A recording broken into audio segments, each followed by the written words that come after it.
ರಾಜ್ಯದ ಮಾನ್ಯ ಮುಖ್ಯಮಂತ್ರಿಗಳಾದ ಸಿದ್ದರಾಮಯ್ಯ ಅವರು ಏನು ರಿಟ್ ಅರ್ಜಿ ಸಲ್ಲಿಸಿದ್ರು, ಮಾನ್ಯ ನ್ಯಾಯಾಲಯ ನಮ್ಮ ಮತ್ತು ಅವರ ವಾದನ ಆಲಿಸಿ ಇವತ್ತು ತೀರ್ಪನ್ನು ಕಾಯ್ದಿರಿಸಿದ್ರು. ಇವತ್ತು ಸಿದ್ದರಾಮಯ್ಯ ಅವರು ಸಲ್ಲಿಸಿರ್ತಕ್ಕಂಥ ಅರ್ಜಿಯನ್ನು ವಜಾ ಮಾಡಿ ಆದೇಶ ಮಾಡಿದ್ದಾರೆ. ಅಂದರೆ ನಮಗೆ ಜಯ ಸಿಕ್ಕಿದೆ, ಅಂದರೆ ನಮಗೆ ಅನ್ನೋಕ್ಕಿಂತ ಸತ್ಯಕ್ಕೆ ಜಯ ಸಿಕ್ಕಿದೆ. ಅವರು ಏನು ನಾವು ಆರೋಪ ಮಾಡಿದ್ವಿ ಅದು ಮೇಲ್ನೋಟಕ್ಕೆ ಕಂಡು ಬಂದಿರೋದ್ರಿಂದ ಮತ್ತು ಮಾನ್ಯ ರಾಜ್ಯಪಾಲರು ನೀಡಿರ್ತಕ್ಕಂಥ ಅನುಮತಿ ಕಾನೂನುಬದ್ಧವಾಗಿದೆ ಅನ್ನೋದು ಮಾನ್ಯ ನ್ಯಾಯಾಲಯಕ್ಕೆ ಗಮನಕ್ಕೆ ಬಂದಿದ್ದರಿಂದ ಸಿದ್ದರಾಮಯ್ಯ ಸಲ್ಲಿಸಿರ್ತಕ್ಕಂಥ ಅರ್ಜಿಯನ್ನು ವಜಾ ಮಾಡಿದೆ. ಹೀಗಾಗಿ ನಮ್ಮ ಹೋರಾಟಕ್ಕೆ ಒಂದು ಬಲ ಸಿಕ್ಕಂತಾಗಿದೆ. ಸೊ ನಾವು ಕಾನೂನು ಹೋರಾಟನ ಇನ್ನು ಮುಂದುವರಿಸ್ತೀವಿ. ಸೊ ಏನು ನಾವು ಆರೋಪ ಮಾಡಿದ್ವಿ ಅದಕ್ಕೆ ಪೂರಕವಾದ ಸಾಕ್ಷ್ಯಾಧಾರಗಳನ್ನು ಜನಪ್ರತಿನಿಧಿಗಳ ವಿಶೇಷ ನ್ಯಾಯಾಲಯಕ್ಕೆ ಸಲ್ಲಿಸಿದ್ದೀವಿ.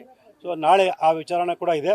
ಸೊ ನಾಳೆ ಆಗ ನ್ಯಾಯಾಲಯ ಕೂಡ ನಮ್ಮ ಪರವಾಗಿ ಅಂದರೆ ತನಿಖೆಗೆ ಆದೇಶ ಮಾಡ್ಬೋದು ಅನ್ನೋ ಒಂದು ನಿರೀಕ್ಷೆಯಲ್ಲಿ ಇದ್ದೀವಿ. ಸರ್, ಏನು ಗ್ರೌಂಡ್ಸ್ ಮೇಲೆ ನಿಮ್ಮ ಲಾಯರ್ ಆರ್ಗ್ಯೂ ಮಾಡಿದ್ರು ಸರ್, ವಾದ ಮಾಡಿದ್ರು ಹೈಕೋರ್ಟಲ್ಲಿ, ಏನೇನು ಗ್ರೌಂಡ್ಸ್ ಇತ್ತು ಸರ್? ಸಿದ್ದರಾಮಯ್ಯನವರು ತಮ್ಮ 3 ಅಧಿಕಾರದ ಅವಧಿಯಲ್ಲಿ ಅಂದರೆ ಮೊದಲನೇ ಬಾರಿಗೆ 96, 98ರಲ್ಲಿ ಉಪಮುಖ್ಯಮಂತ್ರಿ ಆಗಿದ್ದರು. ಆ ಸಂದರ್ಭದಲ್ಲಿ ಭೂಸ್ವಾಧೀನ ಕೈ ಬಿಡುವಂಥ ಪ್ರಕ್ರಿಯೆ ನಡೀತು. ಅದ್ರ ಬಗ್ಗೆ ವಿವರಣೆ ಕೊಟ್ಟಿದ್ರು, ಅದಕ್ಕೆ ಪೂರಕವಾದ ದಾಖಲಾತಿಗಳನ್ನು ಕೂಡ ಕೊಟ್ಟಿದ್ವಿ. ಸೊ ಎರಡನೇ ಬಾರಿ ಅವರು ಉಪಮುಖ್ಯಮಂತ್ರಿ ಆಗಿದ್ದಾಗ ಅಂದರೆ 2004, 2005 ಏನು ಉಪಮುಖ್ಯಮಂತ್ರಿ ಆಗಿದ್ದು, ಆ ಸಂದರ್ಭದಲ್ಲಿ ಏನು ಮೂಡಾದಿಂದ ಬಡಾವಣೆ ರಚನೆಯಾಗಿ ನಿವೇಶನ ಹಂಚಿಕೆ ಮಾಡಿ ಆ ನಿವೇಶನದ ಬಗ್ಗೆ ಕೆಲವು ಕ್ರಯಪತ್ರ ನೋಂದಣಿ ಮಾಡಿದ್ರು ಕೂಡ ಕೃಷಿ ಭೂಮಿ ಅಂತೇಳಿ ಸುಳ್ಳು ಕ್ರಯಪತ್ರನ ಬಾಮೈದ ಮಲ್ಲಿಕಾರ್ಜುನ ಸ್ವಾಮಿ ಹೆಸರಿಗೆ ನೋಂದಣಿ ಮಾಡಿದ್ರು.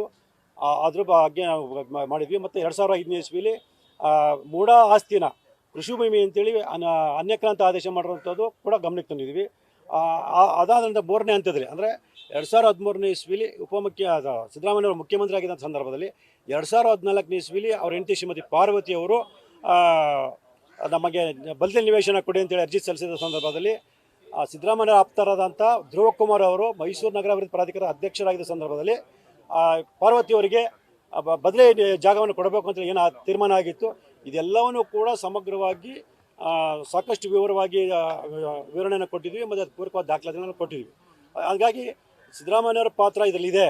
ಅವರ ಒಂದು ಪ್ರಭಾವದಂದರೆ ಈ ಅಕ್ರಮಗಳು ನಡೆದಿದೆ ಅನ್ನೋದನ್ನ ಕೂಡ ಮಾನ್ಯ ನ್ಯಾಯಾಲಯ ಗಮನಕ್ಕೆ ತಂದಿದ್ದರಿಂದ ಅದನ್ನೆಲ್ಲ ಪರಿಗಣಿಸಿ ಮಾನ್ಯ ನ್ಯಾಯಾಲಯ ಇವತ್ತು ತೀರ್ಪನ್ನು ನೀಡಿದೆ. ಸರ್, ಆರ್ಡರಲ್ಲಿ ಪ್ರಮುಖವಾಗಿ ಪ್ರಕರಣದ ತನಿಖೆ ಆಗುವಂತ ಸಾಕಷ್ಟು ಅಂಶಗಳಿರೋದ್ರಿಂದ ಆಗಲೇಬೇಕು ಅಂತ ಹೇಳಿದೆ ಹೈಕೋರ್ಟ್. ಹೌದು ಸರ್, ಖಂಡಿತವಾಗಿ. ನಿಮಗೆ ಅನ್ಸುತ್ತಾ ಅವರು ಅಕಸ್ಮಾತ್ ಡಿವಿಷನಲ್ ಬೆಂಚಿಗೆ ಹೋದ್ರು ಕೂಡ ಈ ಹಿಯರಿಂಗ್ ಅಲ್ಲಿ ನಿಮಗೆ ಜಯ ಸಿಗುತ್ತೆ ಮತ್ತೆ ಅಂತ ಅನ್ಸುತ್ತಾ?